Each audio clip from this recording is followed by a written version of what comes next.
Instructor Velthar watched the training arena through her compound eyes, her mandibles clicking with satisfaction.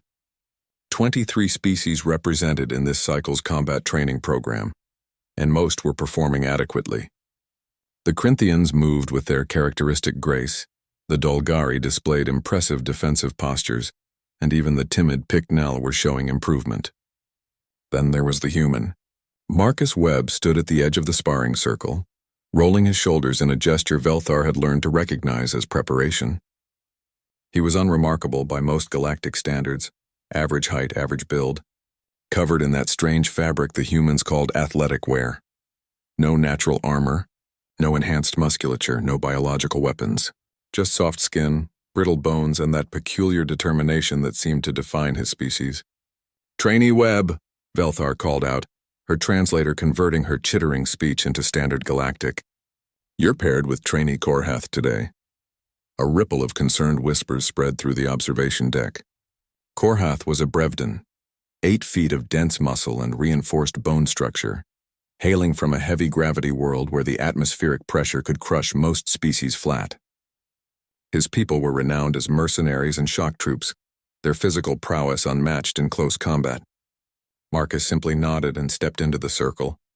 Korhath lumbered forward, his forearms flexing, the bony ridges along his spine rising in a display of dominance. "Human," he growled, his voice like grinding stone. "Perhaps you should request a different opponent. I do not wish to send you to the medical bay on your first spar." "Appreciate the concern," Marcus replied, settling into a stance that Velthar recognized from human combat footage. "But I'm here to learn. Let's do this." The Brevden shrugged his massive shoulders. "As you wish." Velthar activated the training field and sounded the start chime. Korhath moved with surprising speed for his size, closing the distance in 2 massive strides. His primary right fist shot forward in a straight punch, a technique designed to test the human's reflexes without causing immediate injury. It was almost gentle by Brevden standards. Marcus attempted to slip the blow, but he was a fraction too slow. The fist caught him square in the chest with a meaty thud that echoed across the arena. The impact would have shattered a Picnell's thorax. It would have cracked a Dolgari's chest plate. Even a Corinthian would have been launched backward, their lightweight frame no match for such force. Marcus staggered back 3 steps, his face contorting. Velthar's hand moved to the emergency stop, ready to halt the match and summon medical assistance. Every instructor in the facility knew the fragility of human bones, the vulnerability of their internal organs. But Marcus didn't fall. He didn't cry out for a medic. He sucked in a sharp breath, pressed one hand briefly to his sternum, and kept walking forward. The arena fell silent. "Again," Marcus said, his voice strained but steady. Korhath's 4 eyes widened. "Human? You should—" "Again," Marcus repeated, raising his hands. For the next 15 minutes, Velthar watched something she had never witnessed in her 40 years of combat instruction. The human took hit after hit, a glancing blow to the shoulder that would have dislocated most species' joints, a leg sweep that sent him crashing to the mat hard enough to crack the impact-resistant surface, a body throw that made several observers wince and look away. Each time, Marcus got back up. His breathing grew ragged. His movements became slower, less coordinated. Purple bruises bloomed across his exposed skin like grotesque flowers. But he never stopped. He adapted, adjusted, learned. By minute 12, he was actually landing counterstrikes, weak by Brevden standards, but strikes nonetheless. When Velthar finally called the match, Marcus was still standing. Barely, but standing. Korhath approached him, all 4 hands raised in a gesture of respect. "I do not understand," the Brevdan said, his tone genuinely confused. "Your body is damaged. I can see the swelling, the discoloration. You should be unconscious or at minimum unable to continue. How are you still standing?" Marcus managed a lopsided grin, wincing as he did. "Honestly? Spite, mostly. And stubbornness. We're pretty good at those." "This is common among your people?" Korhath pressed. "Common enough," Marcus replied, limping toward the exit. "We've got this thing, adrenaline. Floods the system when we're in danger. Dulls the pain, keeps us moving when we shouldn't be able to. Plus humans have been taking beatings for millennia. It's kind of our thing."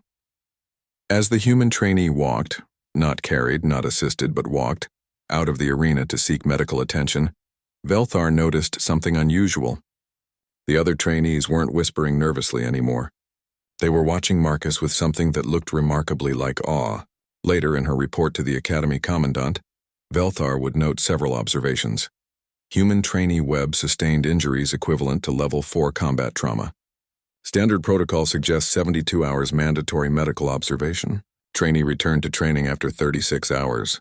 Physical capabilities unremarkable. Damage resistance below galactic average. Psychological resilience, no comparable data exists. Recommendation, reassess human potential in combat roles. Physical limitations may be offset by unprecedented capacity to function through injury. Further study required. But what Velthar didn't include in her official report was the conversation she'd overheard in the medical bay when Marcus was being treated. "Why didn't you stay down?" the Dulgari medic had asked, genuine confusion in her voice. Marcus had thought about it for a moment before answering. "Because back home we've got a saying. It's not about how hard you can hit. It's about how hard you can get hit and keep moving forward. That's how winning is done." The medic had processed this, her translator struggling with the idiomatic phrasing. "This philosophy is common among humans?" "Pretty much," Marcus had replied.